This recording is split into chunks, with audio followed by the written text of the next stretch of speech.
E agora, o mundo em que vivemos. Uma análise dos acontecimentos atuais à luz da Bíblia.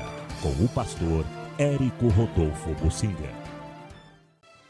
O mundo vai mudando e o cristão tem que estar atento. Eu tenho falado aqui de vários aspectos que podem se encaixar nesta conceituação. O cristão tem que estar atento aos sinais dos tempos, estar no mundo sem ser do mundo, aprender a lidar com o dinheiro sem colocar o seu coração no dinheiro. O cristão tem que aprender algo de trabalho no mundo, se atualizar com os conhecimentos e tecnologias, sem que isto seja prioridade na sua vida. Ou seja, como diz a Bíblia, vai se utilizar do mundo, mas somente se utilizar. Ele não vai pôr o seu coração nessas coisas. É muito difícil. A maioria das pessoas que eu conheço botam um celular na mão, ficam 10 horas por dia, no mínimo, em cima do celular. O que mais eles fazem na vida é o celular. Não fazem mais ginástica, não tomam sol, não se alimentam direito, não estudam mais coisas, eles botam o celular na mão, se esquecem da vida. É difícil você estar no mundo sem ser envolvido por ele. E agora vem o metaverso, que visa fazer você ser mais envolvido, uma lavagem cerebral mais forte em cima de você, para você amar o mundo. Em resumo, amar mais ainda o mundo, além do que você já ama. Bem, quem quer ser do Senhor tem que entender o que é santificação, sem a qual ninguém verá o Senhor. Sem você se separar do mundo, para Deus não vai ter salvação. É isso mesmo que eu quero dizer. É para crente. Crente não vai ser salvo se amar o mundo. A Bíblia é clara. Aquele que ama o mundo, o amor do Pai não está nele. É impossível você gastar 10 horas por dia com uma coisa do mundo sem amar aquilo que é do mundo. Deus é claro e Ele quer nos ajudar a nos santificarmos, a nos separarmos do mundo, embora estando nele. Então vamos procurar entender isto. A tecnologia avança e domina mais o tempo dos cristãos, a cabeça dos cristãos e o pior, o coração dos cristãos também. Mas Deus nos alerta. Há um outro aspecto no qual o mundo está mudando, é que as pessoas vão para as escolas para aprender, vão fazer cursos, as pessoas entram na universidade. Essa graduação, eu acho que é algo assim interessante, que está sendo questionado. Por que tem que fazer universidade? Aprenda a fazer o que você faz, desenvolva melhor a sua atividade da profissão. Por que tem que ir para uma universidade? Pois é, multidões de pessoas já estão pensando nisto. Nos Estados Unidos, pesquisas têm sido feitas, porque universidade lá é paga. Aqui no Brasil, a estrutura educacional é bem estranha. A grande parte do dinheiro investido no que se chama educação, que não é bem educação, é só instrução, é gasto com universidades. E o ensino médio fica com pouquinho, o ensino básico com menos ainda. E o grande vulto do dinheiro, a grande maior parte do dinheiro é gasto com universidades. E são universidades que, em muitos casos, são inócuas, trazem ensinos que não vão se aplicar na vida prática. A pirâmide é o contrário no Brasil. O lado grande está para cima. A ponta, o menor gasto, está para baixo. Nos Estados Unidos é diferente. Quem quer chegar à universidade tem que pagar por isso. Normalmente a universidade é paga. Claro que as pessoas podem conseguir bolsas de estudo que ajudem, mas em princípio a universidade é paga. No Brasil que existe essa excrescência de universidade pública, que de ensino bom tem muito pouco, mas de porcaria tem muito. A pessoa vai lá para se deteriorar, para se estragar numa universidade pública no Brasil, de um modo geral. Mas alguns cursos têm um pouco de exceção, na área de engenharia e medicina, por exemplo. Mas a grande parte dos demais cursos, principalmente na área de humanas, é uma lavagem cerebral anticristã que as pessoas vão receber ali, o chamado ensino tóxico, que vai fazer mal para a família, para a vida profissional e para a vida cristã também.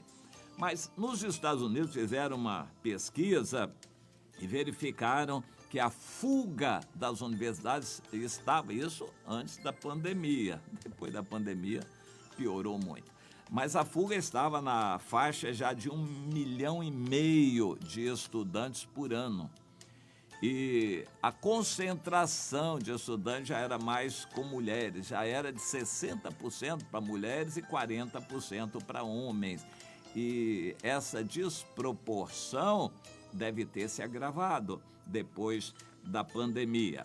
Mas, de uma forma muito interessante, eles verificaram que entre mendigos, porque os Estados Unidos têm muitos mendigos também, não é só Brasil não, eles verificaram que dentre os mendigos, preste atenção, fique estarrecido, 17% deles tinham diploma de mestre ou de doutorado. É isso mesmo. 17% dos mendigos tinham pós-graduação, diploma de mestre e de doutorado. Eu conheci uma mendiga, está definhando, ela dizem que é dentista aqui no Brasil. Pois é, nos Estados Unidos isso é muito comum. Curso superior, então, nem se fala, mas 17% dos mendigos nos Estados Unidos tinham diploma de mestre e de doutorado, pós-graduação, que não servia para nada. O que adianta um diploma se você não adquire conhecimento para colocar em prática? Aqui no Brasil, uma grande parte dos que vão fazer curso superior hoje não conseguem entrar nas universidades públicas, eles entram na universidade particular com financiamento público, que para o governo é muito melhor, sai extremamente mais barato. Financiar um aluno numa universidade particular para o governo é muitíssimo mais barato do que despejar dinheiro numa universidade pública ineficiente. Bom, então, aqui no Brasil se desenvolveu, se ampliou o financiamento público com o FIES, o financiamento do ensino superior. A pessoa se candidata, demonstra carência, necessidade, o governo paga o curso dele, no final a pessoa assume um compromisso de ressarcir o governo quando ele estiver já formado e estiver trabalhando. O problema é que a pessoa termina a universidade e não consegue emprego, termina a universidade e não sabe trabalhar, então como vai pagar o FIES? Então, quando esse levantamento foi feito, já tem algum tempo, no Brasil, mais de metade, 54% dos estudantes estavam inadimplentes. Eles se formavam, não arranjavam emprego, não tinham condições de pagar a mensalidade do FIES. Bom, as universidades estão bem fora da realidade, despreparadas e sem condições de preparar o aluno.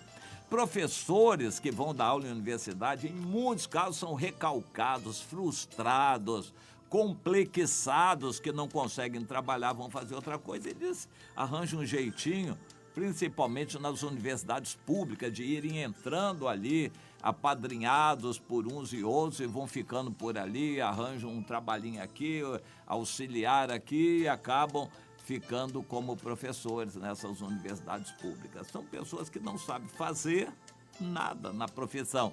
Então, vai se ensinar. Eu lembro daquele sábio Bernardo Shaw, que disse, olha, quem sabe faz, quem não sabe ensina.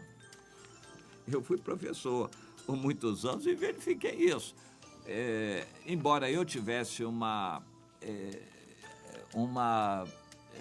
veia prática, eu tinha vontade de praticar as coisas e, na maior parte, eu sabia praticar, mas a maioria de meus colegas, não, eles não tinham conhecimento para praticar. Eles sabiam decorar aquilo que eles liam nos livros, na teoria, e ensinavam isso, repassavam para os alunos. Então, na época em que eu dei aulas, eu identifiquei muito isto, né? A verdade do que o Bernardo Shaw disse.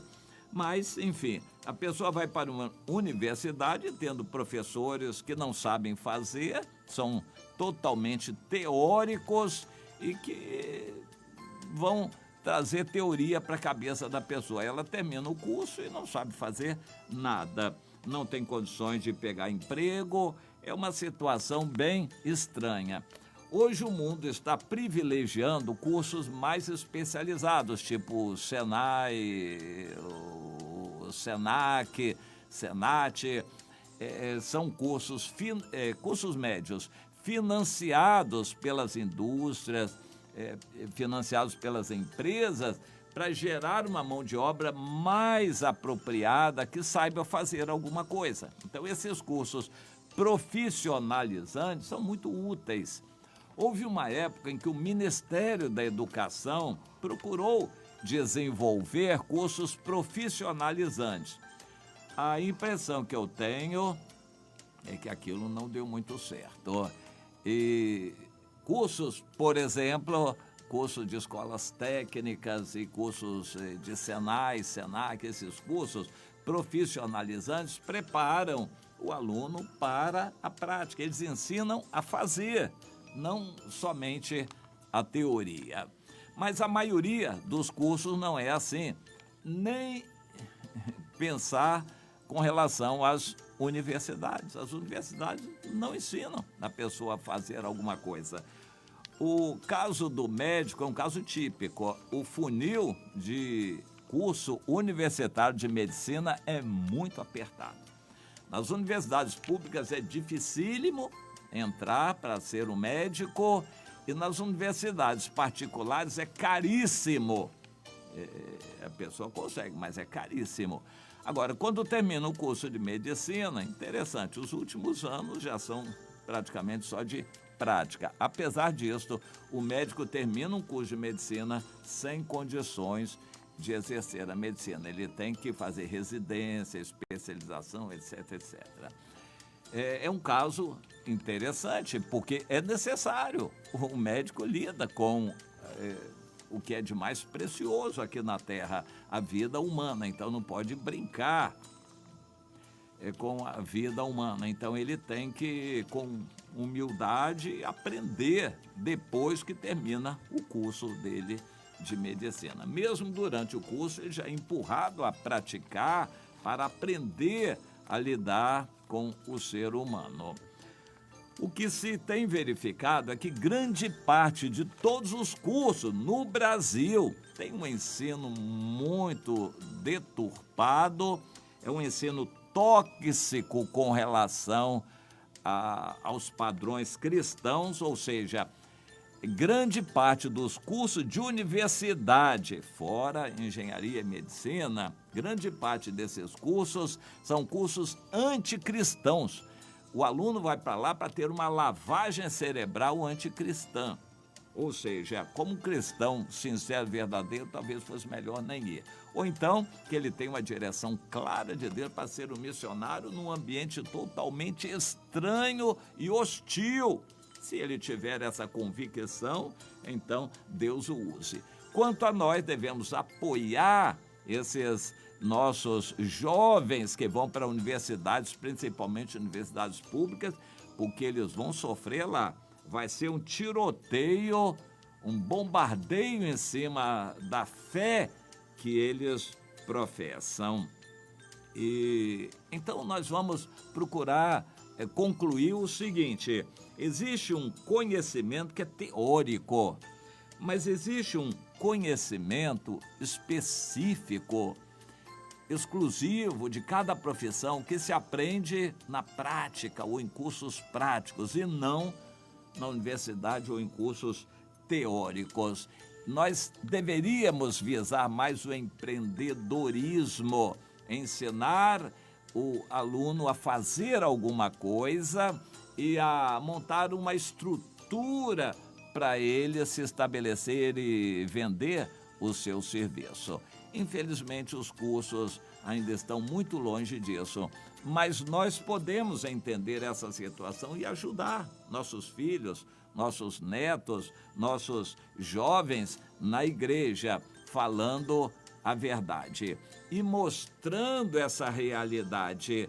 Não fique sonhando, jovem, com universidade, com diploma. Primeiro que o diploma já não vai resolver nada.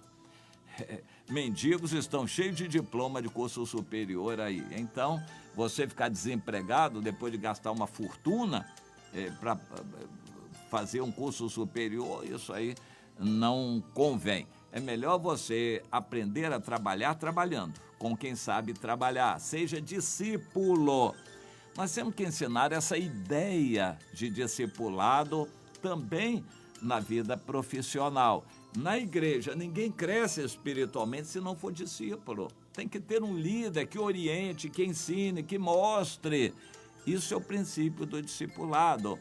Mas na vida profissional e na vida prática, também as pessoas precisam ser discipuladas. Ninguém aprende sozinho. É muita cabeçada que vai ter que dar. É melhor você ser orientado. Então, ao invés de ir para um curso, aprender a esmo coisas teóricas que não vão servir na sua vida prática, procure colar com alguém que seja um bom profissional para trabalhar para ele e aprender com ele ou com ela, e então você já vai ser encaminhado para o trabalho.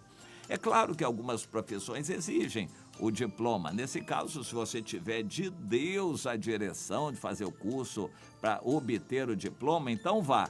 Mas não vá enganado, achando que um curso superior, uma universidade, vai transformar você num profissional. Isso não se engane.